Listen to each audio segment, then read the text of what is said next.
Hey, what's up, Peter? How are you? Thank you so much for joining us today on the John Gill Podcast Show. And man, excited to finally have you on the show here. Yeah, thank you so much, Jonathan. Yeah, so Peter is a real estate broker and also an investor with Keller Williams, and he was actually one of the largest REO brokers here in Illinois. And that's actually how I knew of you because I think I had submitted a few offers on your properties during the REO days. Yes, yes. So welcome to the program, man. It's great to have you on. Uh, if you don't mind, can you tell us a little bit about yourself and what it is that you do? Well, I've done a lot of foreclosure work um, and real estate work. So I probably have sold over or about 1,600 properties year to date Wow. over a course of like 10 to 12 years, I guess. But then even when I started selling a lot of real estate, I actually thought to myself that we need to transition out of real estate and just to kind of create a different revenue stream. So that's when I started buying rental properties. And I started with my first true rental right over there at Catherine Courts on Cumberland and Foster. And I bought a studio for 30,500. Not a bad And deal. after, yeah, in retrospect, we should have bought 1,000 of them, Right, you know. right.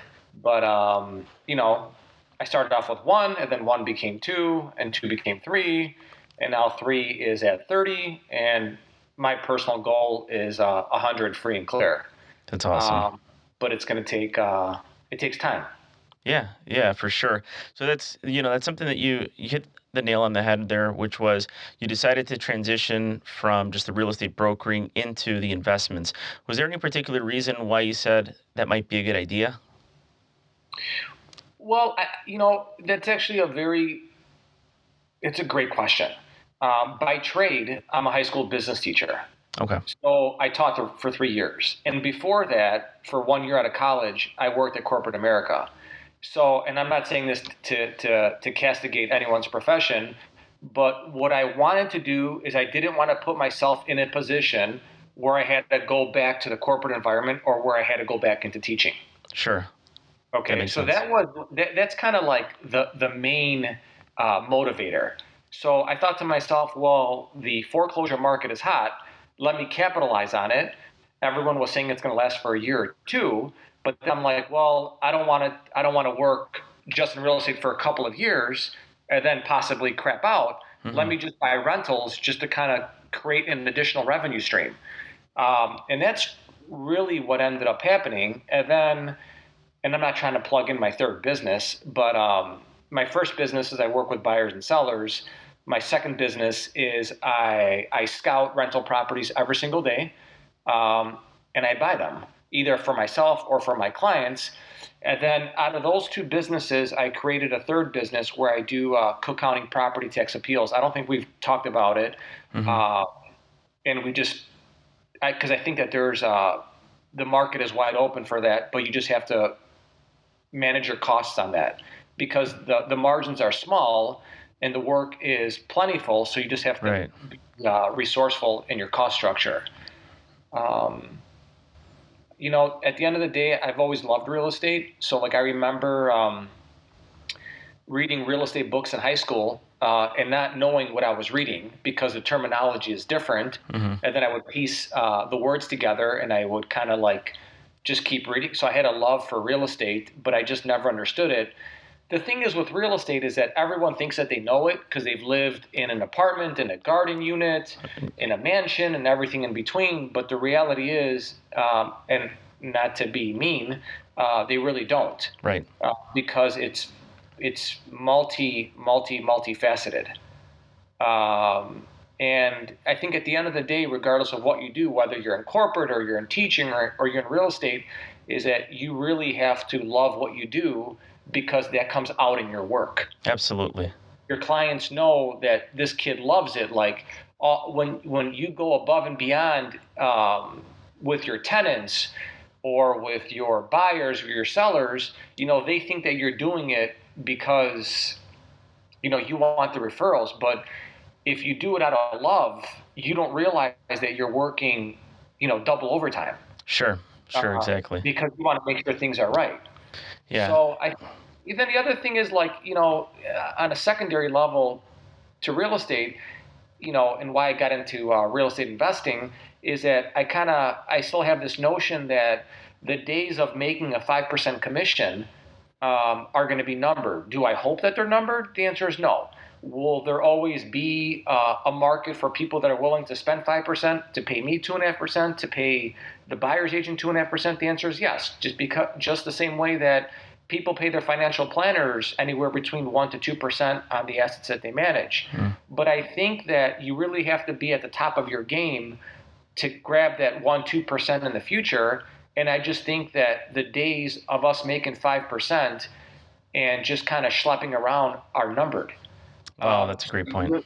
Yeah, so you really have to make yourself an expert at what you do, and I think that once you get to the level where you're confident and you tell people and you say, "Hey, I'm one of the best around," and you mean it, and you're not acting as a salesperson, it comes off a different way that this kid is the real deal, not only because he told me, because he's actually showed me why he's the real deal before, during, and after the sale. That's all great points, and I think that's huge in the fact that there's too many brokers out there that are telling their clients what they want to hear versus what they have to hear, and that is going to be the distinguishing factor that sets, that top percent apart, and that's a clear example of what you're doing right now. So, yeah, that's awesome. So, why did you decide to do rentals versus fix and flips? I actually have done about a dozen flips. Oh, okay.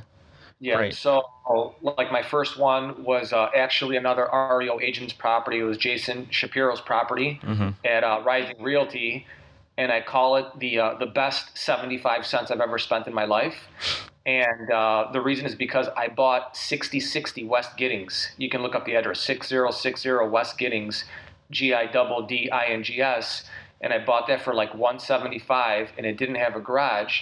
And if you look at it, it looks like a 2-unit, but the zoning was a single family, and that deal kept on falling apart over and over again because it would go, people would go under contract with cash and think it's a 2-unit, and then they would get the zoning certificate and it would crap out, and then history just kept playing itself out and out. And I actually went downtown, I pulled the tax records to confirm that it was a single family, and I bought it under those auspices. And actually, on that very first flip, I did a lot of the grimy work. So, like, I did a lot of the trash out. Okay. A buddy helped, because I think on the first deal, like, yeah, you might get dirty, but you need to make money in the first deal. Absolutely. Because if you don't make money in the first deal, then you kind of get salty about it, and you're like, man, like, then you're going to be scared to do the second deal. So I have done about a dozen flips. I don't know if it's 8, 12, 14. I'm going to lie to you. The most recent one was at 3422 Neva, where I just sold the paper. I think we had like a little informal conversation about that, and I don't want to get into into too many details about that one. But that one was a self-directed deal where I pulled money out of my IRA. I bought it with my IRA funds, and then I cashed out and I put the money back into my IRA, which is a phenomenal way to not pay taxes legally. And yeah, I think you can do like one a year like that. And that was just the one that I did so far. And I would do another one, but you just can't keep doing that over and over again. Got it. I think IRS rules. But there aren't 20 deals out there to do them, so it doesn't matter. Sure. So even to this day, we actually didn't talk about this. And I don't want to go into too many details, but I've actually I've put together my own algorithm. So I basically take information from MLS and I sync it up with information from the Cook County Assessor's Office, and I merge those two sites together, that data, and I'm able to basically, like, every time a property hits the market, like I'm about to run my search in about an hour or so, I run my search of, like, it all depends, all the new properties in like Cook County and the Collier counties, whether it's 3, 4, 5, 800 properties, and I whittle the list down to about 40, 50, and I just try to find out where the discrepancy is, where there's money. I mean, because at the end of the day, you're looking for relative value. So, like, I'm super excited to actually have put it together, and then I'm actually looking to take it to the next level, which is basically filtering properties very quickly for my clients. So this is I don't know what algorithm ClickInvest has, and I'm not looking to compete with them.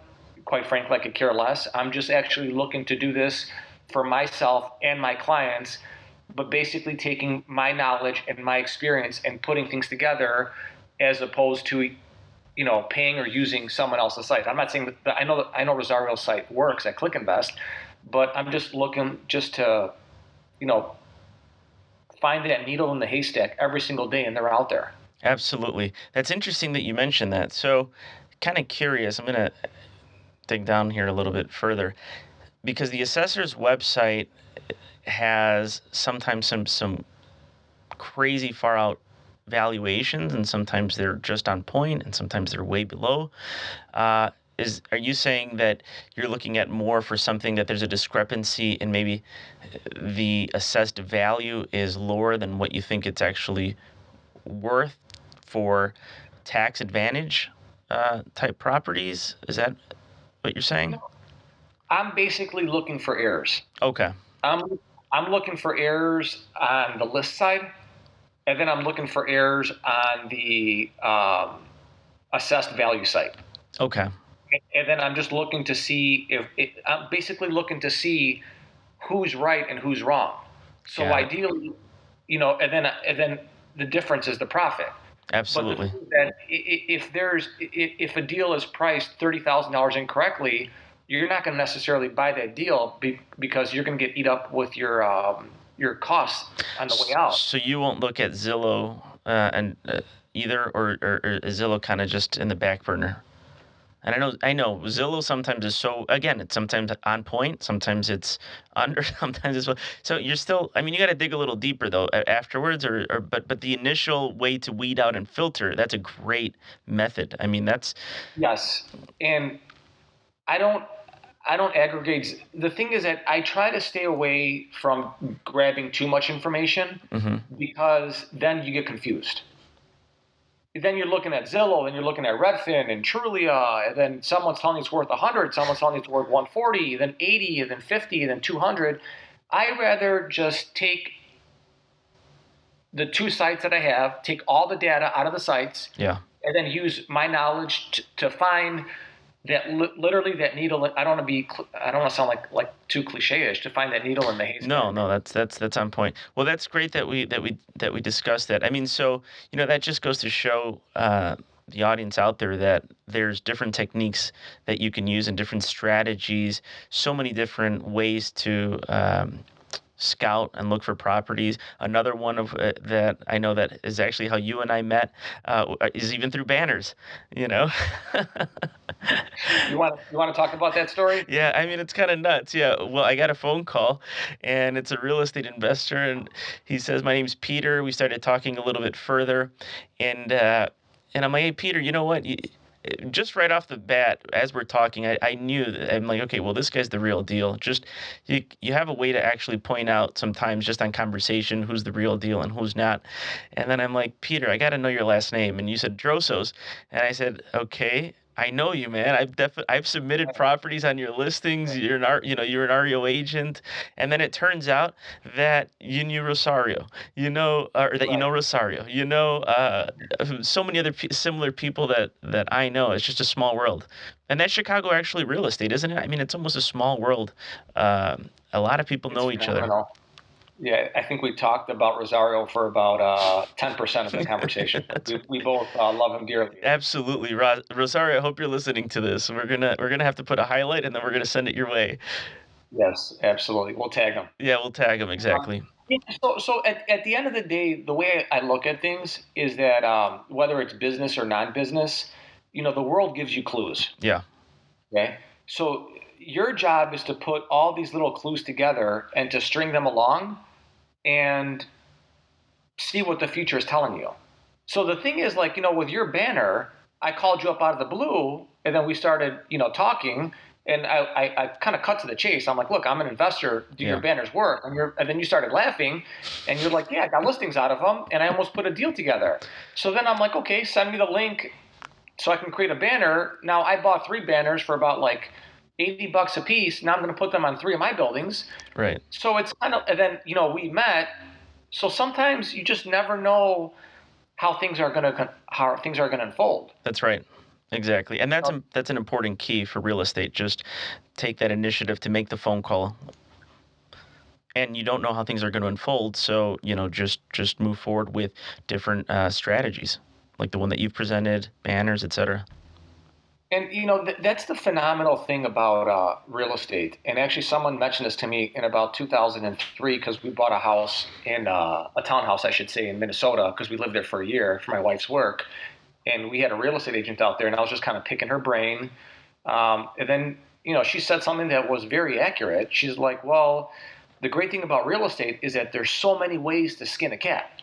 So the great thing is that, like, I even tell my daughters that are preteens, I'm like, just get in the right football field. Your football field might be medicine. Your football field might be real estate. It might be business. It might be the arts. I don't know. And just find out where the money is in that farm. Yeah. So I think it's phenomenal because you can wholesale deals. You can be a buyer, seller, work for banks, do tax appeals, call people. Like, there's money if you're willing to work. Absolutely. So the thing that, when people look at me, and obviously, and I say this all the time, like, I'm just a small fish in a big pond. I know guys that have 150 rentals, 500 rentals, 1,000 rentals. We talked about the guys out in the South Side. What are their names that bought a lot? What's that guy's name? Pangea. They have like 5,000. So the thing is that, I'm not looking, quite frankly, I don't care what anyone else has, but I think that's the great thing about this business is that you can go solo and do 100 deals and buy 100 rentals on yourself. You can partner up with Pangea, raise $100 million, which is a lot easier than you think, and go buy rentals. So there's a space for you. The only thing is that you just have to work. So like when people look at me like, okay, how do I do this? I basically tell them the first thing you should do is get your license. The second thing you should do is, make it a point this year to go see 1,000 properties. Go see, 10 properties a day for 365 days and see, 36,000 properties. I don't know. Just go see thousands of properties. That way you can compare and contrast in your mind because that's how we all get started. Instead of picking my brain and your brain, just tie your shoes and just go out there. Yeah. You're an agent and go look at them and see where the value is at. See what it's sold for and look for your opportunity, and it'll come. Yeah, that's a great point. The money door opens up for everyone. You just have, but when you see a bag of money by a door, you just have to make sure that you kick the door open and you grab it. A lot of people just see the money through the crack in the door and they see a stack of $100 bills and they walk away. Don't walk away. The thing is that I tell my daughters, I went to DePaul for my undergrad, and I remember taking my calculus classes. Mm-hmm. It was actually business calculus, so it was like a watered down version of calculus. And I remember thinking to myself, like doing a problem and not being able to solve it. Okay, then I did it a second time and a third time, but that's what I tell my girls, and that's what I tell people. Like it's the grind. Like it's the not giving up. Like it's making 3 calls and getting rejected. Just tell yourself, just let's do one more math problem. Let's make one more phone call, and just keep saying that to yourself over. Just one more, and I guarantee you the door's going to open. But at the end of the day, like I was talking to someone, I'm like, the whole trick with this business, I'm like, it's not a secret formula. Like you're willing to work and you're not scared to put in work, you're going to make money. And then the other thing that I told a dear friend of mine, and his dad was there, and he kind of looked at me like, this kid is on point, is that, if you work 40 hours a week, you're going to make 40 grand. You work 50 hours a week, you're going to make 50 grand. You work 60 hours a week, you're going to make 60 grand. But in the hours of 70 to 100, that's where the money is made. And I'm not talking about, 70 to 100 hours of, for a coffee break and a 1 hour lunch break. I'm talking 70 straight hours of work, 80 hours of work, 90 hours of work. That's where the money's at, that grind. And I think that if you can do that consistently until you perfect your game, and you have money to show for it, then you can take a step back and then farm out your work. But they talk about blood, sweat, and tears. Everyone talks about it like it's a theoretical concept. It's actually not. So, like, if you haven't cried about your work, if you haven't sweated about your work, if you haven't cut yourself over your work, because I've cut myself at work, whether we're trying to hop a fence for a lockbox or whatever, or climb through a window to get into the property. I mean, you got to do what you have to do, not Absolutely. like in a legal way.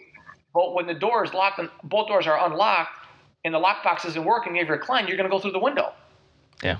Like it's not even about being funny. It's blood, sweat, and tears is a real I know exactly concept. what you mean. That's why you hit the nail right on the head again. And it's just, I laugh because it's exactly, yeah, that's the grind. And those that are the players, I mean, they've all been through that, figuratively and, physically. So you're Right. you're 100% right with that. I mean, you can't.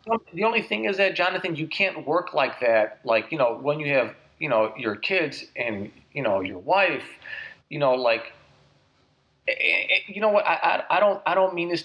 I mean this very sincerely because, one of my family members said this to me. Like, if you haven't made money in your 20s and your 30s and your 40s, you're not going to make money in your 50s because you don't have that work ethic. You don't have that thought process. And I'm not saying that you can't make it. Mm-hmm. Statistically speaking, it's very hard to play catch up. So, like, what I would do is I would grind it out in your 20s, 30s, 40s. So at the end of the day, you have to decide. You can either go out, to North Avenue Beach today and play in the sun at the age of 25, 35, 45, or you can say, I'm going to work, and then when I retire, I'm going to go sit in the shade. So you just have to make a decision for yourself if you want to sit in the shade now and have fun and pay the price later, or if you want to grind it out now, and enjoy yourself later. Personally, I'm a forward-thinking person. Like, I would work your ass off right now. That way you can enjoy it later on. Because I think, you and I had this conversation before. You don't know what's going to happen with technology, with real estate. There could be a Redfin player that comes to the market that says flat fee, $1,000 listings. You don't know that. Mm-hmm. But what I'm saying is that the harder you work now and the more you plan for your retirement today, that we said this before, everyone calls it a retirement plan. And this is not something that I read, and I'm not trying to act smart, but it should be called a medical plan. Because now, with a disparity between rich and poor, and it's becoming more and more with every passing day, it's turning out to be like Greece. Like, you want to be 65, 70, 80, 90 years old and say, you know what, I don't want to go to hospital X. I want to go to hospital Y, and they charge 10 times more, and they have the top 10 best surgeons in the world, and you can cut a check for $250,000 and take care of yourself.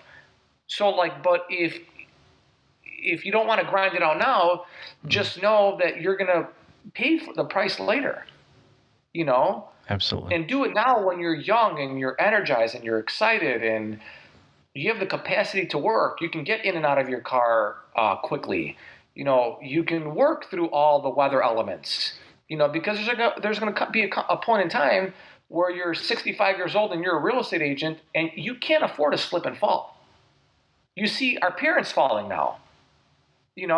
So I mean, that's a clue in the world that it's just a matter of time that you're going to become 65, 70, and you might slip on ice. Yeah. And if you slip on ice and you don't have rental income or retirement income or a fat nest egg, then what? Hey, you're screwed. That's the bottom line. Yeah. So just plan today for tomorrow. Yeah.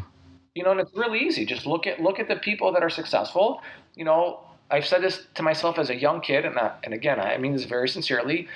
Take all the good qualities of all the successful people that you see, on a personal and a business level. I'm not talking about people only have money, have good qualities, because that's not true. And then take all the good stuff. Take the best quality from your aunt. Take the best quality from your most successful business friend. Take the best quality from your neighbor and bring those qualities to the present day, to yourself, and cultivate that and create yourself into the person. It's just like a copy and paste job. You're on Excel, just copy and paste. You're not going to – one thing I can guarantee you, including you and me, we're not going to be the next Zuckerbergs or Bezos. We're not going to sit there and invent Facebook or Amazon. If you think you can, go for it. But, and I'm not saying you can't. It's statistically impossible to be at their level. But the other, you could be at the 99% level. You don't have to be at the 99.995 level. Okay? Right. But you could be at the 99% level. I know a lot of people. I have clients that are multimillionaires. I have a couple, one client that's a billionaire, so you can do it, but just be realistic about it. Absolutely. All great points. Yeah, so real estate's a great way to do that, Yeah, and you hit the nail right on the head. Anyone that's listening to this, we have a lot of people that are just getting into the business of real estate, and ask me, where do we start? What do I do? And you've outlined some great points, which is, just start, bottom line. And secondly, at some point, look at getting rentals, getting into the fix and flip business, maybe use the fix and flip income to buy your rentals, but that is going to be at some point perhaps your retirement or your medical plan, right? Right. I mean, that's the model that you've outlined really essentially here. And all of that won't work without blood, sweat, and tears and just the grind. And you're, again, a clear example of that model and been very successful. So want to thank you for all the points that you hit today. And, before we sign off, Peter, is there any last sort of advice that you'd want to give out, before we end the segment here? Yeah. Some key points. I think number one, like what you're saying about real estate, my clients ask me the same thing, and I tell them one thing: buy one. Buy one. Don't look at what I have. Don't look at what Pangea has. Who cares? It has nothing to do with store. Go see 100 properties, 1,000 properties. Buy one. Okay? And I would say that's step number one. But the other step that I even tell agents we have about 150 real estate agents in my office at Keller Williams, and I'm a very blunt and honest person, and I tell them, like, if you're here to be a real estate for commission, to find Jonathan a property, to get a referral, you're wasting your time. Okay? This business is actually designed for you to make money. Okay? But it's also designed for you to actually go out with your clients and also look at different markets, right? See what they're buying, advise them honestly, professionally what they're buying. But more so than that, you have to pay yourself first. And I think that, like, a lot of these real estate agents and a lot of people in general, they don't pay themselves first. That's an enormous mistake. You don't pay your mortgage first. You don't pay your property tax first. You save today for your retirement, and you pay yourself first. I know so many agents that are big producers, 100,000 a year to $1 million, 2 million plus. It's a statistic that 95% of them don't have any savings because they have to, they live a certain lifestyle. That's a huge mistake because you don't know if that $1 million a year is going to come again next year. Okay. So I think, number one, on the real estate side, buy one. And number two, which is even more important than buying real estate, is that you have to pay yourself first. Because the years pass by quickly. Like Jonathan, I'm 45, you're 35. I mean, if I asked you, let me ask you a question. When did you think you graduated from UIC? Right. How far ago did that seem? That seems like yesterday. Yeah. And that's my point. Yeah. So the thing is that these years pass by so quickly. Absolutely. That a year passes by, and then 5 and 10 years in a blink of an eye.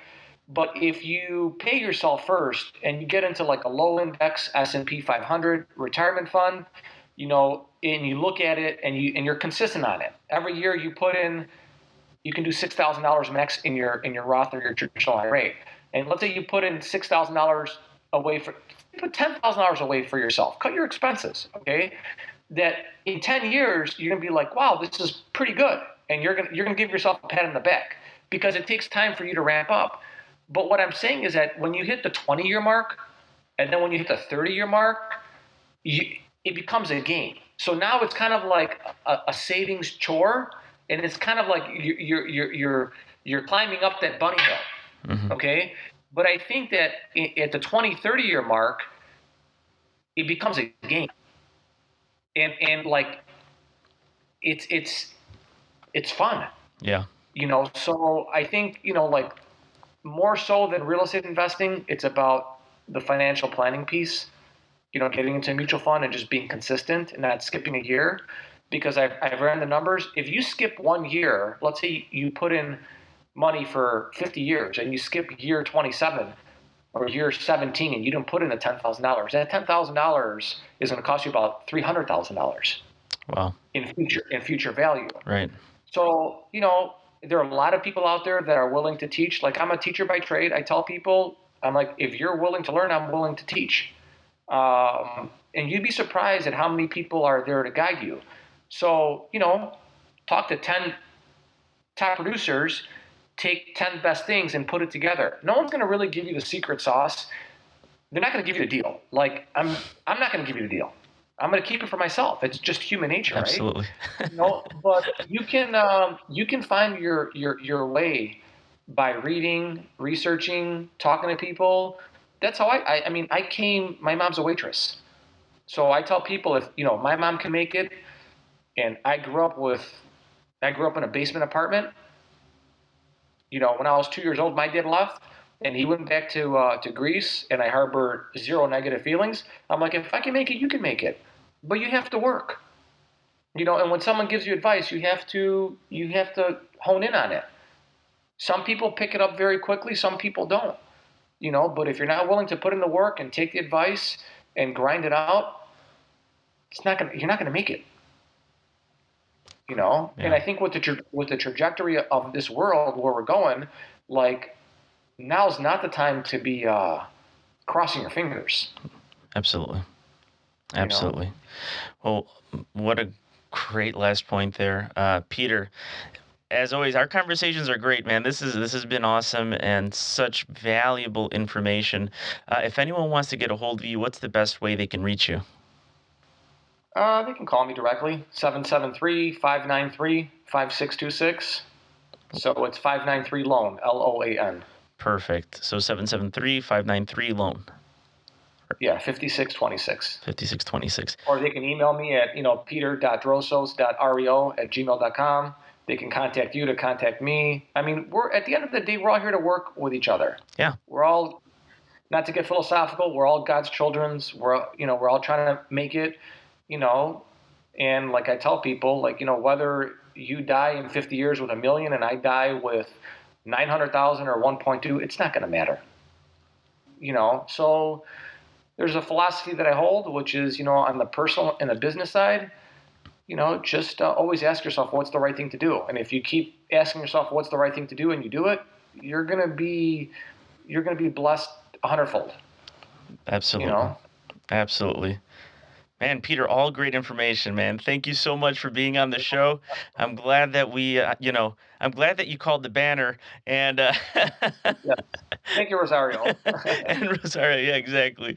So, all right, well, thanks so much again, and we look forward to hopefully at some point having you back on the show. Maybe in the future. So, if you'd like to come back on.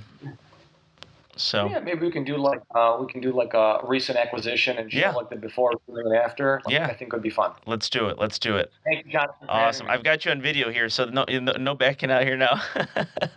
Okay, we'll do it. All right, just joking. You've been to the movie. Yeah, no, they've been great. So, all right, well, thanks, Peter. Appreciate it, and have a great one. You're welcome. All right, take care. You too. Thank you. Thanks.